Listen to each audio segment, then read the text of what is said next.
এক্সডিবাগ extension না হয় install করা হলো। তো এখন আমরা ডিবাগ করতে পারবো কেমন করে, স্পেশালি আমাদের এডিটর বা আইডির মধ্যে কীভাবে এক্সডিবাগের সাথে কমিউনিকেট করব। তো এটার জন্য যদি আপনি ভিএস কোড ইউজ করেন তাহলে আপনি এক্সটেনশন মার্কেট প্লেসে যাবেন, এখানে লিখবেন হচ্ছে এক্স ডিবাগ।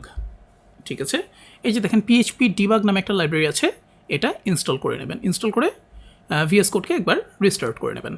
এরপরে আপনি যখনই ভিএস কোডে আসবেন তখন এই যে এখানে এই আইকনটা দেখতে পাবেন, ওকে, রান ক্লিক করবেন। ক্লিক করার পরে create a launch Jason file, এটা মাস্ট। এটা ক্লিক করলেন, এখানেও জানতে চাবে যে আপনার এনভায়রনমেন্ট কি। আমাদের এনভায়রনমেন্ট যেহেতু পিএইচপি, ও অটোমেটিক্যালি এটা লোড করে নেবে। ঠিক আছে, থাকুক, এক্সেলেন্ট।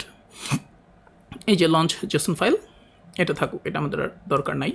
এখন আমরা আবার যদি রানে আসি তাহলে এই যে এখানে দেখবেন দুইটা অপশন আছে, লিসেন ফর এক্সডিবাগ আর লঞ্চ কারেন্টলি ওপেন স্ক্রিপ্ট। আমরা যদি এখান থেকে রান করতে চাই, যদি মানে কোড রানার এক্সটেনশনটা আপনার কাছে ইনস্টল করা থাকে, কোড রানার,